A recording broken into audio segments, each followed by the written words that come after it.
अमीन वस्सलातु वस्सलामु अला रसूलिहिल करीम अम्मा बाद बिस्मिल्लाहिर्रहमानिर्रहीम। नबी करीम सल्लल्लाहु अलैहि वसल्लम की एक दुआ है जो आपने फरमाई, जिसका उर्दू तर्जमा है, ए अल्लाह मुझे इस वक्त तक ज़िंदा रखें जब तक मेरा ज़िंदा आपके इल्म के मुताबिक मेरे हक़ में बेहतर है, और जब आपके इल्म के मुताबिक मेरा मरना बेहतर हो जाए तो मुझे मौत दे दीजिए। इस हदीस मुबारका में जो नबी अलैहिस्सलाम ने दुआ अल्लाह रब्बुल इज़्ज़त से मांगी है, उसका ज़ाहरी मफ़हूम हमें ये तालीम देता है कि एक पहली बात कि मौत की तमन्ना नहीं करनी चाहिए। ये एक दूसरी हदीस मुबारका का भी मफ़हूम है कि कभी भी मौत की तमन्ना ना करो। और दूसरी तरफ इसका ये मफ़हूम भी है जिससे ये मालूम होता है कि बंदा अपनी ज़िंदगी का खुद मुख्तार नहीं है। इंसान की ज़िंदगी अल्लाह रब्बुल इज़्ज़त की अमानत है।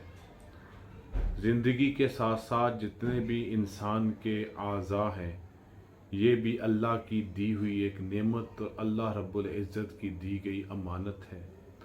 इंसान आँखों को इस्तेमाल करे देखने के लिए, अल्लाह की दी हुई नेमत और अमानत है। कानों को इस्तेमाल करे सुनने के लिए, अल्लाह की नेमत और अमानत है। ज़ुबान को इस्तेमाल करे बोलने के लिए, अल्लाह की नेमत और अल्लाह की अमानत है।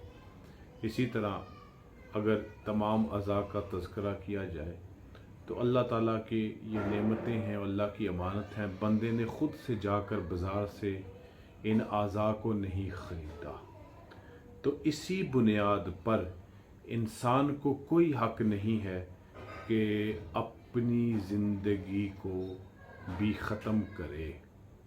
यानी मालूम हुआ कि इस्लाम में ख़ुदकुशी बिल्कुल भी जायज़ नहीं, बल्कि हराम के दर्जे में है।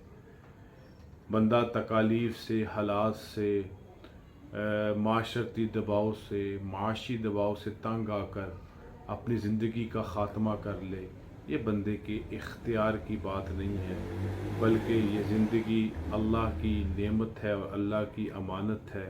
तो लिहाजा किसी तौर पर भी इंसान के लिए दुरुस्त और ये जायज़ नहीं है, ये अल्लाह की नेमत है। इसीलिए नबी अलैहिस्सलाम ने दो दुआ मांगी, जिसको मैंने शुरू में बयान किया, ऐ अल्लाह मुझे उस वक़्त तक ज़िंदा रख जब तक मेरी ज़िंदगी में तेरे इल्म के मुताबिक खैर है, और मुझे उस वक़्त मौत दे दे जब तेरे इल्म के मुताबिक मेरे लिए मेरी मौत में खैर है। तो इंसान की ज़िंदगी अपने इख्तियार में नहीं है, अल्लाह की नेमत है, और अल्लाह रब्बुल इज़्ज़त की हमारे लिए ये अमानत है, जिसको अल्लाह रब्बुल इज़्ज़त जब चाहें हमें मौत दें, और जब तक चाहे हम ज़िंदा रखें। अल्लाह ताला हमें इस बात